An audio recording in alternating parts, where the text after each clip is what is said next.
Somebody about... might want to hire me one day. And then they're I like, know, right? remember that That's thing true. you said?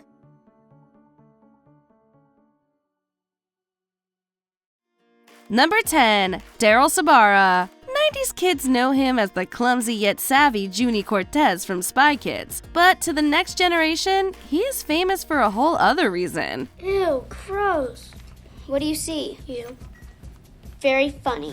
Though he never really left the entertainment industry, his popularity waned following the conclusion of the franchise. He did some voiceover work and dabbled in theater, but it was his love life that catapulted him back into the limelight. Today, he is best known as pop star Meghan Trainor's husband. And then month 1, I wrote a song for him called Marry Me. And it's on our YouTube wedding video. And we watch it every day with Riley because our 3-year-old, it's his favorite video before sleep time. The couple went viral after they were photographed leaving an adult shop together in 2018. Let's just say he appeared different. The Made You Look singer has since explained that they were shopping for a friend. Whatever you say, Megan. It wasn't for us. I mean, we get pretty freaky, but not like too much. It was for a friend who was too shy. Number 9. Taylor Momsen. Watching little Cindy Lou Who from How the Grinch Stole Christmas grow up in front of our very eyes has been a wonderful ride. You're the Grinch! We've seen her go from gossip girl to goth, and boy did she know what she was doing. The heavily lined eyes became her signature aesthetic, far from the goody two-shoes she seemed as a child star. It's the songs, those last forever, and that's what I put all my heart and soul into and slaved over, and no one's even mentioning that. Eventually, Taylor left Tinseltown behind with hopes of making it in the music industry. Being the creative genius she is, her rock band The Pretty Reckless took off, and she has not looked back since.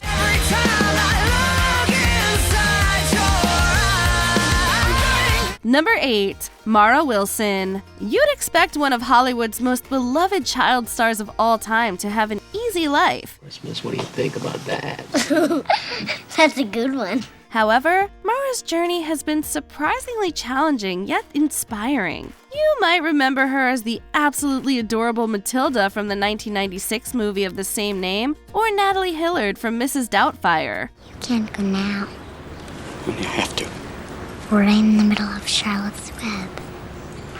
Who's gonna finish it? Unfortunately, her fame proved to be a disadvantage, especially when puberty hit. Being tormented at school was 10 times worse, and the industry's beauty standards were harsh, to say the least. Projects were few and far between, so she quit and turned to the quill. Mara's now a published author and voice actor, but you won't see her at your usual red carpet. When I decided to stop pursuing a career in film acting or TV acting once and for all, I felt like this great weight lifted because it wasn't my job to be pretty or thin or anything for anybody. You know, it wasn't my job anymore. Number 7. Jonathan Lipnicki. Virtually no one who watched Stuart Little could help the mouthful of ahs that escaped every time we saw George Little on our screens. Sure, George. Go ahead.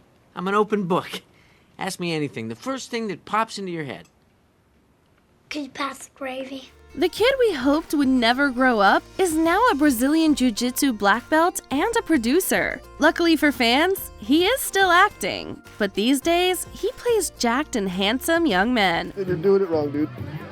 No, I'm pretty sure I've done it right. Perhaps the only thing he has in common with his younger self is his love for animals. Jonathan is dedicated to animal welfare and is also involved with several other philanthropic organizations. What a sweetheart. I do a bunch of different things. It's great, dude. All around the thing I love. Number 6. Haley Joel Osment. Emily Osment's big brother bagged an Oscar nod at 11 for The Sixth Sense. What are you thinking, Mama? You think I'm a freak? Look at my face.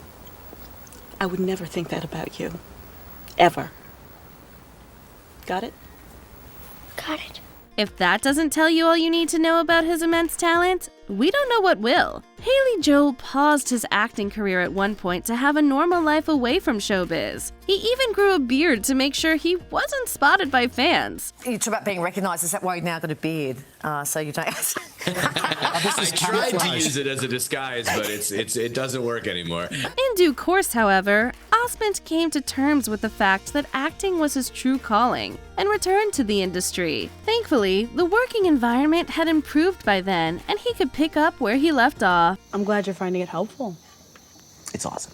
Number 5. Nate Richert. Melissa Joan Hart's Sabrina might have been a teenage witch, but it was her boyfriend Harvey Kinkle who had us under his spell. Hey, here comes Harvey. Maybe he's got exciting news. I do. See? Yeah, I just got my car realigned. It used to veer slightly to the left, and now it doesn't. That's it?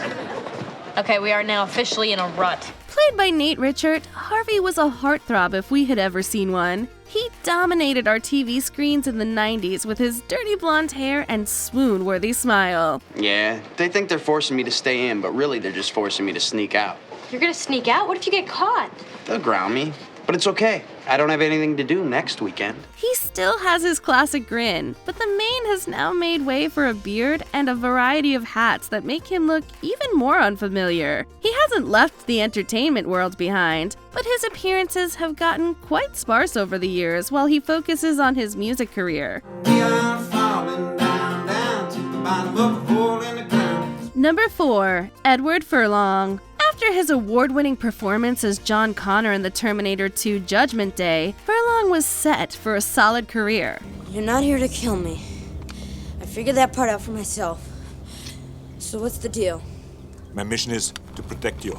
However, it all went downhill after he developed both a substance use disorder and an eating disorder. His home life was unstable, and as a teenager, he was in a terribly inappropriate relationship with a woman nearly double his age. I realized that I was I was being toxic. I was a toxic person to be around. To add to that, he was incarcerated for domestic violence, which several of his partners accused him of. All this and more obviously took a toll on his good looks, but that was the least of his concerns. Fortunately, he has since changed his ways and is now reportedly sober. I'm not like future tripping over it. I feel like if I have like what I need right now, I'm going to do like a movie here in LA just for like a couple weeks, and I don't know. It's what it is. Tripping out. It's what it is, dude. Number 3, Susan Olsen. It seems like we blinked and the delightfully endearing Cindy Brady grew up. Cindy, the point is that you are not to tattle about other people's business anymore.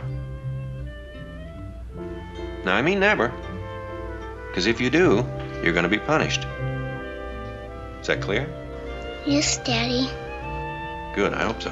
What we did not expect, however, was for the Brady Bunch actress to become so polarizing a figure. After being typecast, Susan stepped away from La La Land. What kept her in the headlines, however, were the problematic and allegedly discriminatory comments she made every now and then. It all started with politics last week when the actor was a guest on Susan Olsen's radio show.